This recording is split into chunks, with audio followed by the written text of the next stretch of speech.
Salutare și fete, bine ați venit pe canalul nostru de YouTube. Astăzi eu vă voi arăta casa noastră. În curând o să ne mutăm, adică apartamentul nostru. În curând o să ne mutăm într-un apartament mai spațios, mai mare, deoarece avem nevoie de chestii mai mari, mai multe și am și câteva probleme, dar nu o să vă spun, pentru că da. Stat așa, sterg un pic camera asta. Aceasta este ușa cu clănțăiul obișnuit de toată lumea. Aoleu, am închis-o, dar e bine. Avem așa o chestie. Vizorul unde privești. Hello? Așa, intrăm de aici, sper eu lumea. Se aude pe din afară, dacă dau. Una! Ok, cuierul, unde avem aici o chestie de la mami, apele, o priză de la tehnologie, toate nebunile de pe acolo, un coș unde sunt facturi, ăsta, papucii, care ai mei s-au rupt o floare. Avem aici frigiderul, ăsta cu haine, acolo avem niște palete, nu pot să le arăt. După avem bucătăria unde avem două scaune, o gresie urâtă, de și niște chei, niște bani care le-am propădit eu astăzi, că aveam 500, un gunoi care trebuie să-l duc și eu din când în când. O perdea, vai de ea. De fapt e frumoasă. Un geam. Bună, ragazule. Aici îmi fac eu tot beat-ul. Se aude aici bine. Unul din ăsta unde îmi fac eu aici toate nebunile. Hârtie. Nebunii. Alte nebunii. Aici îmi țin eu toate nebuniile mele. Aici țin eu ceapa și toate tigăile care n-am habar ce sunt alea, decât tigăi, chestii, nebuni. Astea, căni, chestii. Ok, hai să vă arătăm următoarele. După avem aici living-ul frumos cu Maia, care stă în pătură pentru că avea ce-a făcut duș. Prostiile mele de pe aici. Avem aici o mini terasă unde avem acolo păpușă vatia și cola meu. Coș cu rufe. Și vonerul, unde trebuie să scap de apcipilduri, chestii, televizor, plasmă mare. Ăsta. Toate. Avem și o pungă și o chestie cu clame, nebunii. Niște gantere care le mai folosesc eu din când în când ca să am și niște brațe mai ok. Și eu, și mami, și toată lumea. Un aspirator, o din asta. Aici unde avem aici nebunii. Aia nu trebuie să le arăt. Mașina asta de spălat unde nu prea vrea să vorbească cu mine. Vorbește. Nu vorbește. O baie. Vai de ea. Cu o ușă urâtă. Avem așa o camera.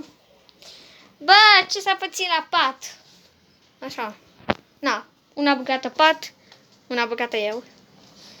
Un elastic de păr, o chestie, o perdea, niște jucării, sifonierul meu acolo, toate jucăriile, toate. Deci, da, în curând ne mutăm și vreau să-mi rămână ca amintire toate chestiile astea. Apropo, ăsta gigantic cu toate ursuleți, toate nebunile, uită-te și tu ce avem aici și gheznanele care e pe jos. Aparent, pentru că ele erau aici. Deci, da, avem aici niște sertare. Chestii de școală de ale mele, dulapul meu de școală. Aici avem niște bureți unde luăm noi desipim astea pentru că nu se desipesc așa, normal, cum ar trebui să se desipească. Avem un sertar gol și încă o poză și un sertar gol. Ok. Dă mai încet muto. Ce nu v-am mai arătat eu? Cred că v-am arătat totul, nu? Nu știu. Da, vreți să vă arăt ce e în cuptor? Tarararam. O tigaie! Aoleu! Aici îmi fac eu beat, cum am zis. Avem una bucată brichetă unde sarea asta e cea mai importantă pentru că îmi ține și mie geamul ăsta care ar trebui să-l mai spun și eu din când în când. Am uitat să văd aici. Nu văd! Dar acolo este, nu știu, o chestie și încă o chestie, nu știu, vedeți voi. Eu nu pot să văd. O cutie. Bă, nu cred. De când caut asta? E ăsta cu Best Friends. Ta-da-dam. Focalizează-te! Mamă, se focalizează și te focalizezi tu mine. Da, nu se focalizează. Aici avem cabluri, chestii și o din asta cu un morcov. Asta care era cu pungi, dar le-am pus la gunoi. Pentru că nu mai avem nevoie. Bum, eliberăm totul pentru că aici era cabluri, super multe cabluri. Cum arată mâna mea, am obosit. Aici era pungi foarte multe, aici era cabluri mai multe, era cred că tot plin.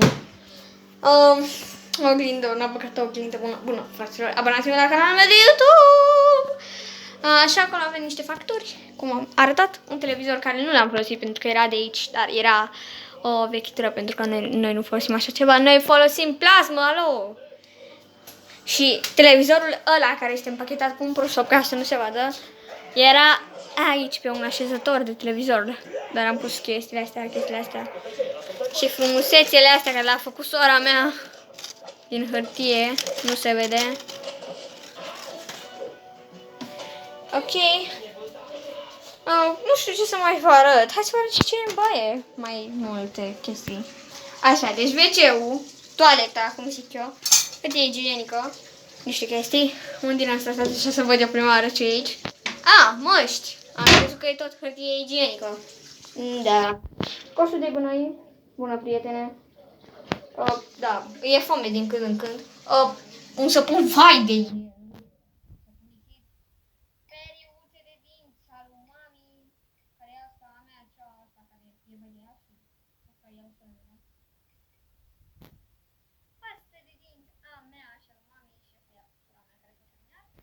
Niște prostii din astea care le folosește mami pentru păr, pentru chestii, pentru față, deodorant, hainele mele, săpunuri, balsamuri, o tonă de balsam, chestii din aia, toate nebunile. Bile, ador să le sparg. Covorul, chestii din aia care curăță toaleta, știți voi. Prietenul nostru Mop care ne mai curăță casa din când în când. Ce faci, prietene? Da, e foame, acum vrei ceva de mâncare, poftim. O din asta, nu știu. Cu chestia asta spălăm chestiile astea care nu am habar ce sunt. Oglindă bună, bună. Avem acolo un geam. Da, așa o oglindă mare și da. Dacă v-am arătat și ce e în baie. Rapid. Deci, da. Cam acesta este și vlogul de astăzi. Nu uitați să dați un like, să vă abonați cu un nou videoclip de nevoie de mine. I-am fost Anca, până la viitoarea. Adios. Pa!